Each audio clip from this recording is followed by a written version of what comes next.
This is the Philosophical Angle. I'm your host, Chris Angle. I'm the author of 4 books on philosophy, one of which is The Nature of Aesthetics. These books are available free for viewing online at www.philosophypublishing.com. Along with me are our panelists, Mark Brennan, professor at the Stern School of Business at New York University. He's also the American editor of the Quarterly Review of London, established 1809. Good to see you, Mark. Good to see you, Chris. Also with us is Rick Samuelson, who graduated from Yale, has an MBA from Wharton, and an MA from Tufts. He's retired from the investment banking industry, and is currently an independent investor. Rick, welcome. Thank you. The purpose of the Philosophical Angle is to examine the nature of concepts and topics being used in current media and offer an explication of its essence. This week, the subject concept of usage is the #1 issue in the 2012 campaign for the presidency of the United States. Jobs. So, let's start by asking what is a job, what is the nature of a job, and then we'll go to our panel and see why they are not occurring and not being manufactured and generating in this economy. So we'll go to the first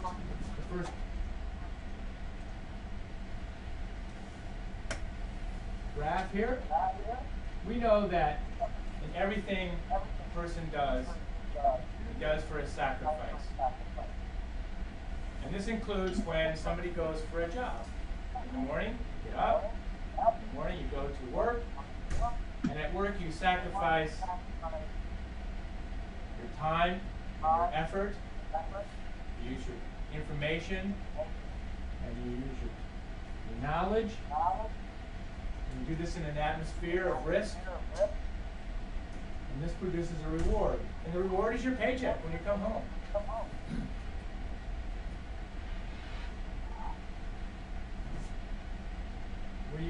With that paycheck, you have immediate needs. You use that reward to satisfy your immediate needs. You go to the store, you buy groceries, you buy toothpaste, you buy whatever it is to satisfy your immediate needs, and your daily consumption involves going to an exchange such as a store, a retail store, and you buy what you need. If there's something left over, let's call that a future need. Your paycheck has the potential, if you have something left over, you put it in the bank or you invest it. Companies are no different. They also do the same thing. They have their immediate needs to manufacture, to produce a product. Anything left over is a profit. These profits they save for future investment. So anytime a company has a profit, or an individual has some money left over, you can call that a profit. The individual's profit from his sacrifice at the company, giving him his reward, and from that he'll invest. An individual and a company will invest that profit, that could be anywhere. Most people in their 401k, they invest in stocks. They invest in index funds or bonds. But they put the money to work. And that investment is used in a new set of a sacrifice, which produces the risk, the knowledge, the time, the energy, the material that you've used to make a new reward. So down here you've got a new reward. So a company has got from its profit, makes an investment using its risk, knowledge, time, and effort from its employees to expand and make greater profit. And with that greater profit, then they'll need others to come forth to expend their time and effort in new jobs. But every once in a while, there are certain things that can interdict and stop job creation. One of them is government regulations. It might be that a new company is coming on, and the government, it might be a new toy or something, and the Consumer Protection Agency or whatever it is comes along and says, well, we've got here a new regulation that this ingredient can no longer be used in this new toy. Thus, the product can't be made. The FDA might come along and say, this new drug that this company is inventing, it cannot be taken to the market because it has not passed a number of tests. The government has come along and said it needs to in order to expand. So regulations and laws can come along, and I'm not making a judgment as to whether these regulations or laws are good or bad at this point. We're just understanding the nature of a job and how it's created. So to summarize what we just said, the positives to job creation are knowledge creation, greater effort. Inside you can greater knowledge, and inside that effort and knowledge you can have greater creativity, greater time, lower cost of materials. But on the negative side, the interdiction of a job creation can be these laws and regulations that we just talked about, for schools that we have going rampant in the U.S. now, producing kids who don't have as much knowledge. And when that happens, when you have less production of knowledge, you have ill-suited job applicants. So these jobs might go overseas. So if the production of knowledge is not doing well for high-quality jobs, these can go overseas. So now the next phase of this puzzle is how to increase demand. And in this case, how to increase the demand for labor. So we have job creation that will require an increase in labor. How is this done? Well, demand itself is always present within us. We all want something that is brought, that brings us up away from misery, that makes our lives better. So we have a constant demand when we see something like it at a store or a Target or Walmart or the grocery store or whatever that we recognize is good for us, we'll want to acquire it. It's our natural demand within us to make our lives better.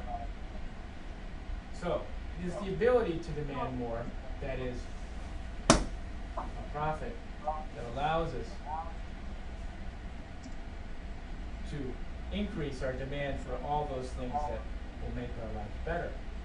And we get that from the reward, from the sacrifice that we make at our job. And the way to do that is to increase the efficiency of, again, of our knowledge, of our time, of our effort, of our material. But most of it is with knowledge. Pretty much throughout history, people have been already working hard. They already spend time. So the major portion of the efficiencies that are derived in the marketplace that create jobs really come from the increased knowledge that we as human beings produce. But again, to summarize, this can be interdicted by greater regs or greater taxation. With less regs, more reward comes to us and the ability to fulfill our demand. So with that said, let us go to our panel and ask them, what is it, why is it that the jobs have not appeared in the last 4 years? Guys, what do you think? Mark, I'd like to start with you. Okay. First, I'd like to debunk a couple of things you said, Chris, because we don't want to misinform our viewers.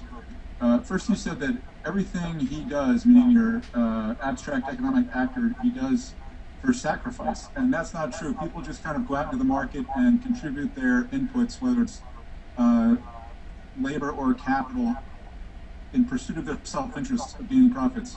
And your activity, you said it necessarily produces a reward or paycheck. That's not true. There are plenty of people who open businesses that don't produce rewards or paychecks. They just fail.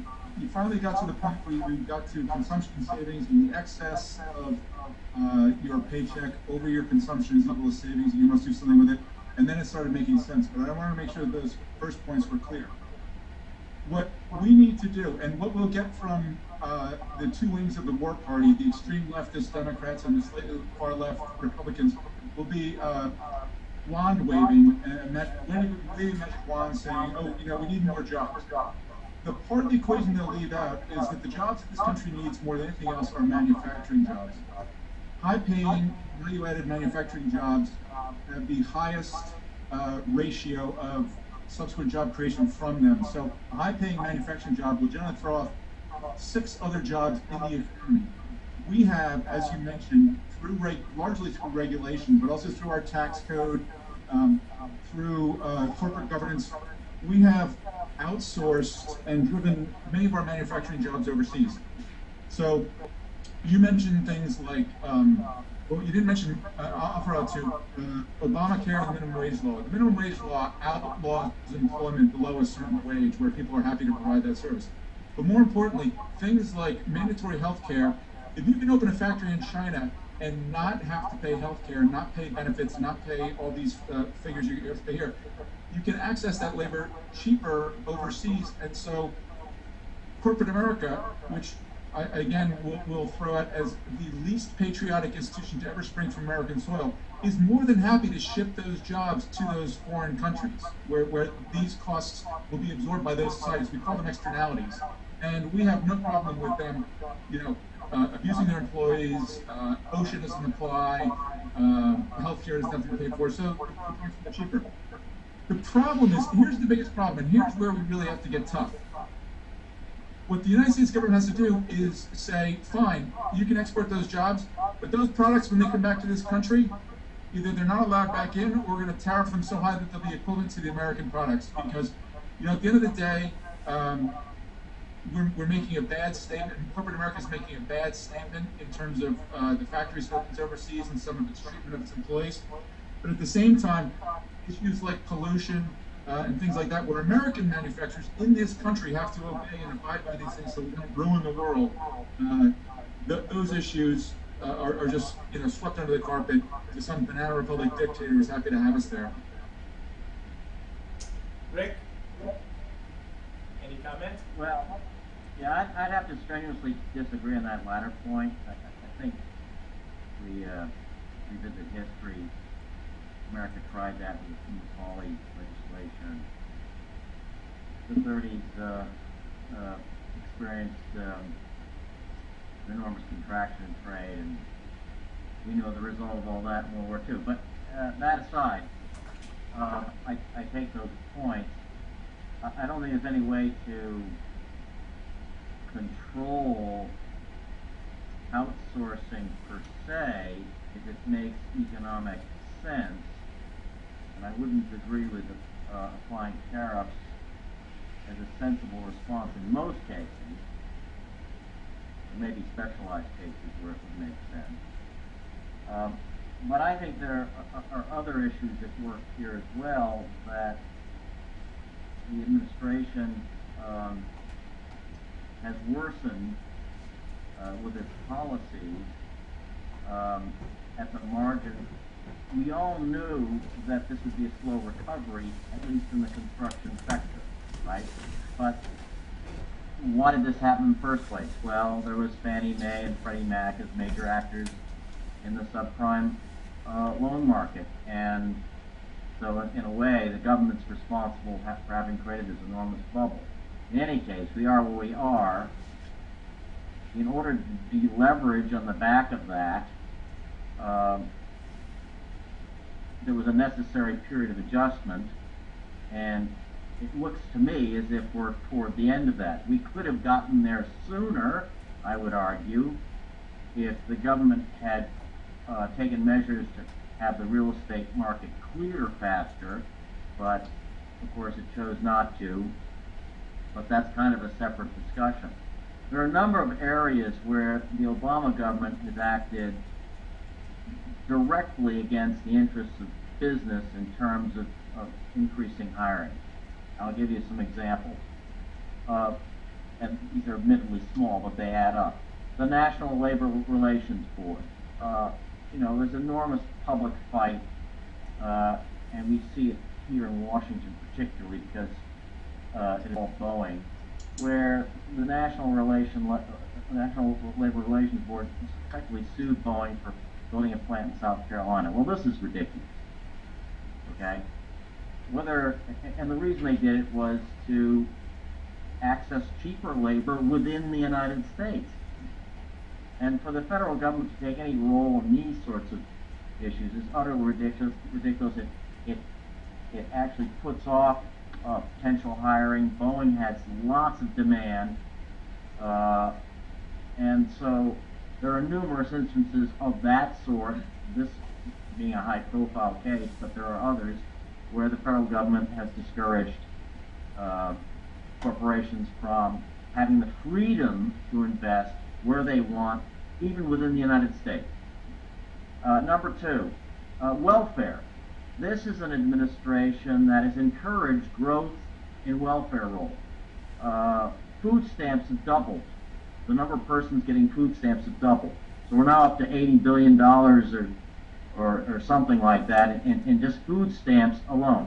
Well, if you're going to pay people not to work, okay, if you're going to encourage them to depend on the government for resources instead of earning it by themselves, well, it shouldn't be any surprise that they withdraw from the labor force and don't take the necessary actions to get a job, or do not choose to work in areas which, for example, are occupied by illegal laborers. All right? So, as another measure, whichever government takes over from Obama, or if the Obama administration remains in place, the welfare rolls have to be cut back. You can't pay people not to work. All right? That doesn't work. Yeah, didn't I hear the other day that the Democratic Senate has actually tried to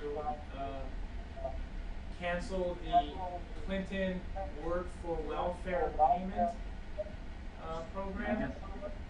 Yeah, they try to lessen the work rule requirements. So, yeah, right, which flies in the face of the original welfare reform under Clinton, yes. Chris, I would love it if the other wing of the war party would attack welfare to multinational banks, GM, welfare to senior citizens in the form of Schedule D. These were all Republican ideas. And talk about encouraging people not to work. That's just encouraging them to take more and more risk and put taxpayers even further at risk. And also, can I go back to Smoot-Hawley for a second? You know, before 1913, this country did not have an income tax. The way we financed the federal government was through the tariff. So, if you like the tax code, then I'm all for, we're just abolishing all tariffs. And there are plenty of tariffs out there right now that nobody's hearing about because they've all been input by rent seekers. What I'm talking about is putting China on a flat, level playing field with the United States. If you look at where this no tariffs thing has gotten us in the last 15 years, that would probably be about $4 trillion to China and immense job relocation there, and our trade deficit and our next net exports are exploding.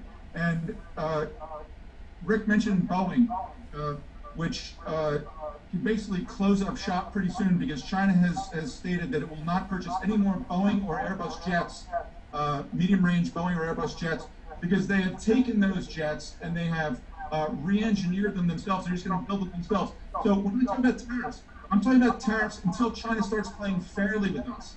Then once China's playing fairly with us, we can abolish them, and hopefully we'll be on a level playing field. But I'm always happy to tune in here because I learned today that Smoot-Hawley calls World War II, and that's a big one. I got to go look that one up. Well, that's an interesting. That's an interesting scenario. Let's say if Boeing wanted to move to South Carolina, but is interdicted by a federal priority not allowing them to do so. At that point, a company could then think about overseas. But I think the reason Boeing wouldn't be able to go overseas is that the knowledge that is needed to produce an airplane, a good one, really only exists in 2, maybe 3 markets. Here, but Chris, all the Chinese have to do is buy one, take it apart. When the Chinese Communist Council sits around, you think they sit there and say, Wu Ling, you're violating copyright laws. That's intellectual property. We can't do that. That's not what they say. They say, rip this stuff apart. Let's just take whatever we can and let's just go for it. They don't obey, any of our copyright laws, any of our intellectual property laws. They couldn't care less. They're not playing fair with us. So if you want jobs, we'll have plenty of jobs. Croupiers in Vegas and real estate brokers and strippers, but manufacturing jobs, they're not coming back until we start fighting back with China.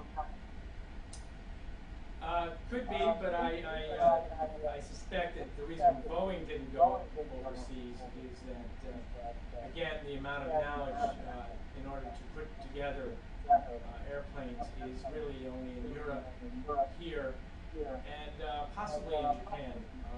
Japan puts out some fine aircraft also. You forgot Brazil. And Brazil, that's correct. It was interesting that you stated earlier, Mark, that one manufacturing job here creates, what did you say, 6 jobs in total, or approximately in total elsewhere, and are surrounding that one job creation? Yeah, the multiplier effect on manufacturing jobs is roughly 6 additional jobs. Interesting fact, and so getting the manufacturers just one, and manufacturing jobs to be created, obviously from what Mark has said, would be a great way to facilitate a giant increase in jobs throughout the United States, and from the influence of that one manufacturing job creation. But that one manufacturing job that is created has to come out of really 99% of the entrepreneur's creation abilities and his knowledge about the subject. Add to that profit of the investors, and you have the market to be able to create jobs. Rick, what of that scenario I just mentioned? Well, I guess I'm less pessimistic about the ability of the United States to generate manufacturing and or service jobs. And I see it in my venture capital work. It's an amazing phenomenon here in the United States, the number of entrepreneurs there are with really innovative products. I met with a guy just last week who's creating a product that actually takes the water out of ethanol and diesel fuel.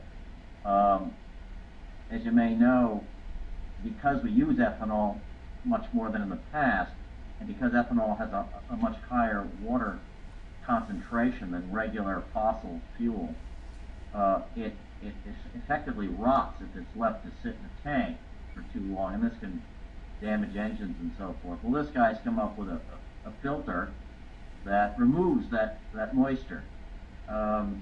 Tremendous idea with huge applications, across many businesses.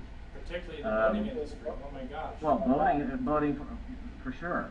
But also anyone that uses ethanol. I mean, that's one of the downsides of ethanol, by the way, right? It's not all wonderful as far as, because the fuel that rots has to be disposed of. And this has become a problem, particularly in large ships, for example. But anyway, that sit for several months. But I see these sorts of innovations all the time. I'm looking at another company. In fact, I'm involved in the due diligence of a company that makes gene synthesis equipment. For $100,000, they can make a gene synthesis equipment product, which is a fraction of the normal cost of this kind of stuff. So I see tremendous opportunities. Where what I don't see is the ability to get financing for these companies. Equity financing is very scarce now in the U.S. Venture capital is way off its historic pace. Getting loans is very, very difficult because banks just simply aren't lending at nearly the same level that they did a number of years ago.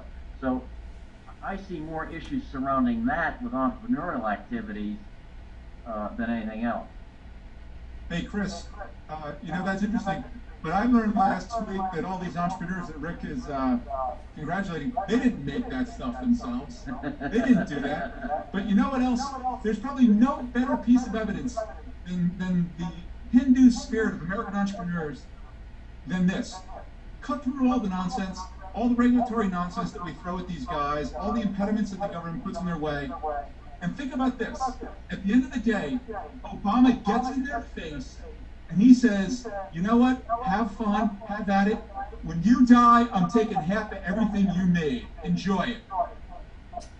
Right, the fiscal cliff is soon upon And us. if these guys still get up in the morning and still drag themselves in and work, at the same time that Obama is allowing the non-workers of society to just do their thing and receive payments, whether they're, banks or the elderly on Social Security or lazy people on welfare. Okay. Point well taken, and I want to thank you guys for joining us. And we've come to the end of another session of the Philosophical Angle. And I'd like everybody to be with us again. And thanks very much, and see you next time. Thank you.